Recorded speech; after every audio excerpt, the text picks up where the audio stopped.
시청자 여러분 안녕하십니까? BOA 모닝뉴스 시작합니다.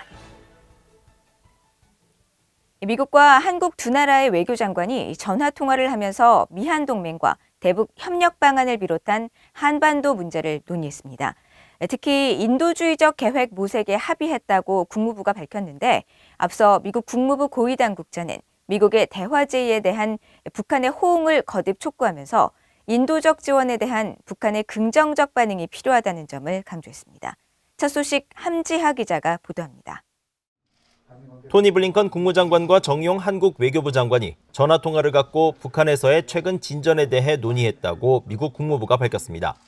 두 장관은 특히 한반도에 대한 인도주의적 계획 모색에 합의했으며 한반도의 완전한 비핵화와 항구적 평화 정착에 대한 의지를 재확인하고 블링컨 장관은 남북 대화와 관여에 대한 미국의 지지를 확인하면서 인도-태평양 지역과 전 세계 안보의 번영과 증진에 미한동맹이 중요하다는 점을 강조했다고 국무부는 전했습니다. 블링컨 장관은 이날 자신의 사회 연결망 서비스를 통해서도 정 장관과의 통화 내용을 공개하면서 남북 대화와 관여에 대한 미국의 지지와 한반도의 완전한 비핵화와 항구적 평화 정착을 위한 미한동맹의 중요성을 재확인했다고 강조했습니다.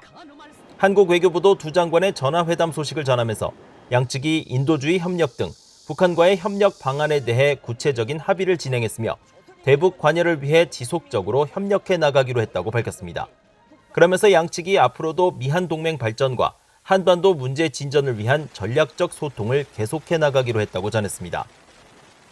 이런 가운데 미국 국무부의 정박 동아시아 태평양 담당 부차관보 겸 대북 특별 부대표는 5일 국방부 산하 전쟁 포로 실종자 확인국 DPAA가 개최한 한국전 참전 미군 유해 관련 행사에 참석해 북한과의 대화에 대한 미국의 의지를 거듭 강조했습니다. 박 부차관보는 미국은 언제 어디서든 전제 조건 없이 만날 준비가 돼 있다는 바이든 행정부의 입장을 재확인하고 지금까지 북한과 실질적인 접촉은 없지만 북한과 어떻게 연결할 수 있는지 계속 살피고 모색할 것이라고 밝히고 바이든 행정부는 미군 유해 수습 등 모든 문제에 대해 북한과 대화할 의향이 있다는 점을 분명히 했다고 거듭 강조했습니다.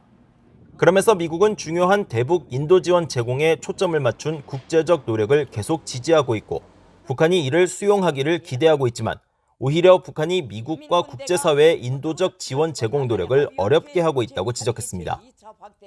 But the DPRK has created significant barriers to the delivery of assistance by closing its borders and rejecting offers of international aid, while also limiting the personnel responsible for implementing and monitoring existing humanitarian projects. 박 부차관보는 특히 대북 인도적 지원을 위한 미국의 노력을 강조하면서 북한이 미국과 국제사회의 지원 노력에 협조하고 긍정적인 반응을 보일 것을 촉구했습니다. BOA 뉴스 함지하입니다. 한국 정부가 남북통신선 복원을 계기로 한반도 평화 프로세스를 재가동하려는 움직임을 보이는 데 대해 미국의 전문가들은 정부 임기 말 남북 정상회담은 효용성이 떨어진다면서 자제해야 한다고 말했습니다. 한국이 정상회담을 추진한다면 북한의 이용만 당할 공산이 크고 또 미북 대화에 물꼬를 트기에는 역부족이라는 지적입니다. 조상진 기자의 보도입니다. 미국 국무부 비확산 군축 담당 특별보좌관을 지낸 로버트 아이눈 브루킹스 연구소 선임연구원은 BOA에 북한이 한국과의 통신선을 복원하고 최근 미한 연합군사훈련 재개를 비난한 동기가 무엇인지 따져봐야 한다고 지적했습니다. 절박한 경제 사정 때문에 한국에 도움을 청하고 미국과의 관여를 모색할 수밖에 없게 된 것인지 아니면 연합훈련 등 북한에 위협이 될 만한 활동을 중지시키기 위해 남북관계 개선에 대한 문재인 한국 대통령의 간절함을 이용하려는 것인지 살펴볼 필요가 있다는 것입니다. 그러면서 후자라면 김정은은 문 대통령을 독려해 미한 공조의 틈을 벌리고 핵 문제에 진전이 없는데도 북한에 이루은 남북 프로젝트를 독자적으로 추진하게 만드는 수단으로 보고 있는 것으로 평가했습니다. 에반스 리비어 전 미국 국무부 수석 부차관보는 임기 말 남북관계 개선에 주력하려는 문재인 정부의 정책 기조를 약한 고리로 보고 있는 김정은 정권이 앞으로도 이 부분을 계속 이용하려 들 것이라고 분석했습니다. 특히 북한 정권이 남북관계 개선에 관심을 두거나 진지한 노력을 기울일 것이라고 믿을 만한 근거가 없다면서 오히려 북한은 사실상의 핵 보유국으로 남는 데 주력하고 있으며 이런 상황은 핵 문제의 진전 가능성을 거의 불가능하게 만들고 있다고 설명했습니다. 미국 국무부와 국가정보국장실 선임 자문관을 지낸 로버트 매닝 애틀랜틱 카운슬 선임 연구원은 임기 말까지 한반도 평화 프로세스 진전을 위한 남북 대화 필요성을 강조하는 문 대통령은 끝없이 반복되는 현실에 갇힌 그리스 신화 속 인물 시지푸스를 연상시킨다고 지적했습니다.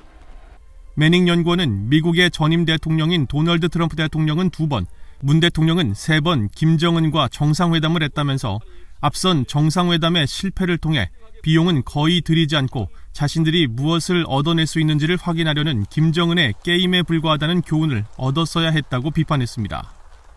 전문가들은 또 비핵화 협상 방향과 제재 수위 등 바이든 행정부의 대북 정책에 영향을 끼치기 어려운 문재인 정부의 한계를 거론하면서 임기 말 한국 정부가 추진하고 있는 남북 정상회담의 효용성이 떨어진다고 지적했습니다. VOA 뉴스 조상진입니다.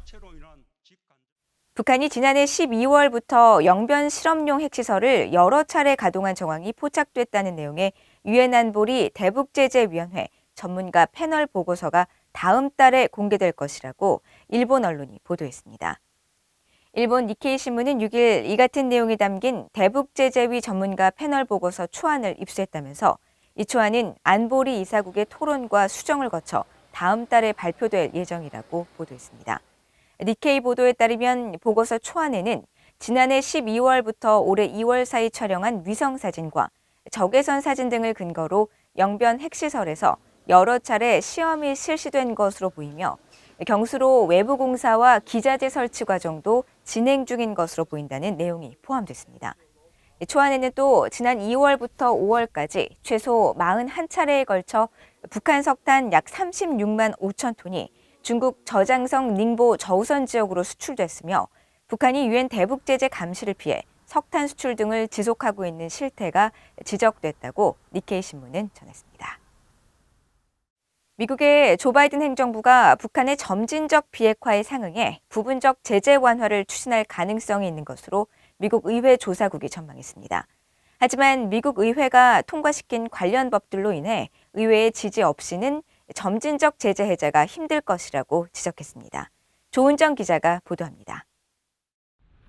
미국 의회 조사국은 최근 갱신한 대북 외교 현황 보고서에서 바이든 행정부가 북한의 점진적 비핵화에 상응해 부분적 제재 완화를 추진할 것으로 예상했습니다. 보고서는 그러나 관련 법들의 제한을 감안했을 때 의회의 지지 없이 북한에 대한 점진적 제재 완화는 어려울 것이라고 밝혔습니다. 제재의 유예나 전면 해제 이전에 안보와 영내 안정성, 인권과 통치 방식 문제를 다루는 법적 요건들로 인해 복잡해질 것이라면서 특히 미국의 대북 제재는 북한의 무기 개발뿐 아니라 인권 침해 문제와 자금 세탁, 불법 무기 거래, 국제 테러와 불법 사이버 작전도 겨냥하고 있기 때문이라고 설명했습니다. 이와 관련해 제이슨 바틀렛 신미국 안보센터 연구원은 북한의 인권 유린 문제와 핵 확산, 군사적 도발에 대해 민주당과 공화당 모두 우려를 갖고 있기 때문에 대북 제재 면제나 일시적 해제에 대해 의원들이 정치적 합의를 맺기 어려울 것이라고 지적했습니다. Because this was passed by Congress, I would expect that any unilateral action to suddenly lift sanctions against North Korea would have severe backlash from the Congress at this point because they have not expressed any consensus for the relief. 2016년에 발효된 대북 제재와 정책 강화법에 따르면 북한의 돈 세탁 활동 중단과 유엔 안보리 결의 준수, 불법 억류 외국인 송환을 비롯해 인도적 지원 분배와 감독에 관한 국제규약 준수, 북한 정치범 수용소 환경 개선 등의 진전을 대통령이 의회에 증명해야 제재를 최대 1년까지 유예할 수 있습니다. 의회 조사국 보고서는 이어 바이든 행정부가 지난 4월 북한과의 외교를 탐색하는 조정되고 실용적인 접근법을 발표했으며 일부 분석가들은 이 접근법이 과도하게 수동적이며 공개적인 관여 제한에 실질적인 내용이 거의 없다고 지적한다고 전했습니다. 그러면서 미국과 북한의 협상이 재개되면 의원들이 북한 핵의 점진적 폐기와 이에 상응한 점진적 제재 완화라는 바이든 정부 목표의 장단점을 논의할 것으로 내다봤습니다. 보고서는 북한이 트럼프 행정부와 바이든 행정부의 대화 재개 제안을 무시했다고 지적하며 김정은 위원장이 관여를 꺼리는 이유가 신종 코로나 바이러스 감염증에 따른 압박 때문일 수 있다고 분석했습니다. 의회 조사국 보고서는 이와 함께 북한은 전 세계에서 지속적으로 사이버 공격을 감행하고 있으며 가까운 시일 내에 핵실험과 장거리 탄도미사일 시험 유예 조치도 되돌릴 것이라는 우려가 일부 분석가들 사이에 있다고 밝혔습니다. VOA 뉴스 조은정입니다. 미국 상원 의원들이 미국 내 주요 기반 시설의 사이버 보안을 강화하고 사이버 범죄를 일삼는 외국 정부를 제재할 수 있도록 하는 랜섬웨어 제재 방지법을 초당적으로 발의했습니다. 미국 상원 정보위원회 부위원장을 맡고 있는 공화당의 마르코 루비오 의원과 정보사법위원회 상임위원을 맡고 있는 민주당의 다이앤 파인스타인 의원은 5일 보도자료를 통해 최근 해킹을 통한 금전을 요구하는 랜섬웨어 해킹 공격이 미국 정부와 기업 등 사회 기반 시설을 위협하고 있다면서 이에 대한 대응 차원에서 해당 법을 발의했다고 밝혔습니다.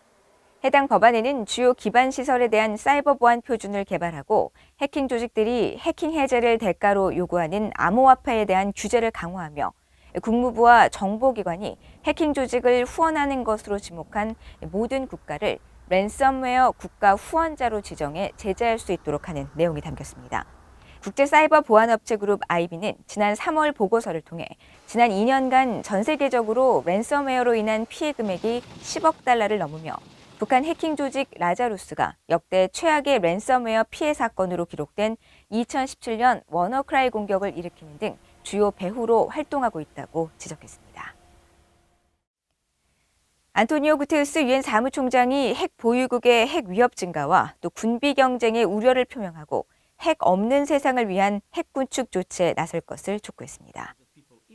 구테르스 사무총장은 6일 일본 히로시마 원폭 투하 76주년을 맞아 발표한 추모 성명을 통해 히로시마 주민들의 희생과 고통에 애도를 표하며 유엔은 핵무기 없는 세계에 대한 히로시마의 비전을 공유하고 있으며 핵무기 금지 조약을 통해 관련 노력을 기울여 왔다고 강조했습니다. 이어 몇몇 핵 보유국들이 최근 몇 년간 핵무기를 현대화하고 새로운 군비 경쟁을 촉발하고 있다면서 핵 없는 세계라는 목표를 향해 나아가지 못하고 있는 데 대해 깊이 우려하고 있다고 지적했습니다. 구테르스 사무총장은 그러면서 사실상 핵무기를 보유하고 있는 모든 국가들이 개별적 또는 공동으로 핵 군축 등 핵 위협 감소 조치를 취할 것을 강력히 요구한다면서 각국 정부가 핵무기 없는 세계에 대한 약속을 강화하기 위해 핵 확산 금지 조약 제10차 검토회의에 참여할 것을 촉구한다고 밝혔습니다. 이상으로 VOA 모닝뉴스를 모두 마칩니다. 시청해주신 여러분 고맙습니다.